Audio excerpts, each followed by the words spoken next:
I want to show you something from about inflation. Farid Zakaria made it very clear. Let's go ahead and talk inflation. Um, Farid Zakaria came out with some numbers that show, first of all, inflation is not as bad as the media would like you to believe or the Republicans would like you to believe. And not only that, as I stated with a few other economists, it is important again that we do more than just think about inflation. Check out Farid Zakaria, and then we'll go ahead and take that on the other side.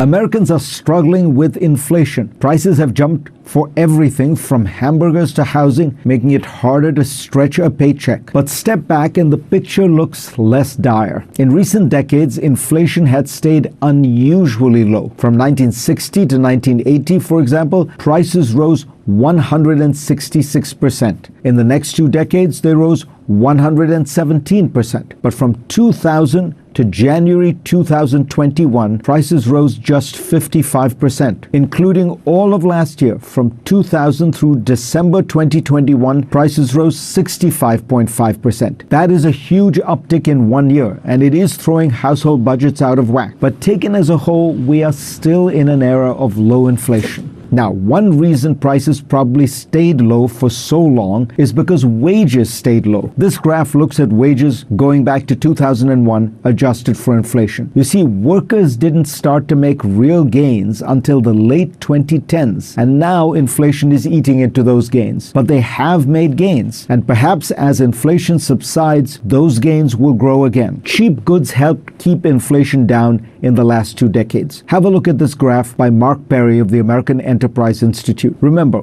overall inflation since 2000 was 65.5%. The blue lines are expenses that have stayed below general inflation or even gotten cheaper. Products like cars, clothing, and TVs. And consider TVs. One reason they got cheaper was globalization, as other countries can produce goods at lower cost. Another reason was innovation. TVs use microchips, which have grown cheaper even as they've grown more powerful. A further reason is quality, and this is a bit of a technicality, but it matters. Take a TV from 2000 with a sticker price of $300 and a TV that costs $300 today. Today's TV will be bigger, have better picture quality, better sound quality, connection to the internet, and therefore the option of infinite movies and shows on demand. So, statisticians raise the price of the old TV to reflect the fact that with the new one, you're getting more bang for your buck. The lines in red show things that have gotten less affordable, mainly services like healthcare. Obviously, healthcare is more essential than a new TV. There are a number of explanations for skyrocketing health costs: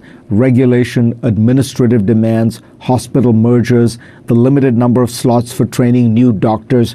So there's a lot that can be done to rein in costs. But that's not the whole story. The statisticians don't really adjust for quality of services like healthcare. Heart surgeries, for example, may have gotten more expensive, but they are also better, more effective. And the benefits of cutting-edge drugs and techniques have been significant. From 2000 to 2019, life expectancy in the US increased by a whole 2 years to 78.8. This was in a period that included terror attacks, 2 wars in the Middle East, and the opioid epidemic. We have seen a scary surge in inflation, and families are struggling. But the flip side of the low inflation of the last few decades had been stagnant wages for a long period. Let's hope we can find a better balance with rising wages and what is still by historical standards low inflation, and at the same time continue to reap the benefits of human progress that have helped us to lead better and longer lives. I, for the most part, agree with what Senor Farid Zakaria had to say, but I disagree on one thing, because Farid Zakaria said, okay, healthcare has gotten better, not healthcare, but the procedures have gotten better. But it doesn't matter if the procedures have gotten better if what you find is that the life expectancy has increased 2 years for Americans and 6 years for the rest of the world. And yet in America, we have paid more bang for the buck than the people overseas. In other words, our expectancy is what, 78 years or so? And guess what? You go to France or these other countries, it's 82 years old, right? So what have we gotten? What have we gotten for that. Very little. The other thing that he says is, okay, heart transplants and heart procedures have gotten better. Yes, but does that mean that because it has gotten better, the price should go up? Capitalism says yes, the price should go up, as, oh, we're doing those things. But humanity says that is a human issue. We're always striving to save lives, and the strive to save life shouldn't have a cost attached to it. That is putting a cost onto life, which God, if you're even a Christian or whatever, you should not believe in anything of that nature. And then he has a way of saying as well that, well, in effect, what he said, he didn't say this overtly, but it's what he meant.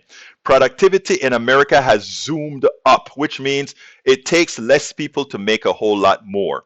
And the problem that I have with accepting that as being a increasing cost or price or whatever, the problem I have with that is not taking into account that the people who have made productivity better is we, the people, the workers who have gotten more efficient based on techniques that have created by engineers and others. But the people who have kept the spoils are the stockholders, the shareholders, and the executives.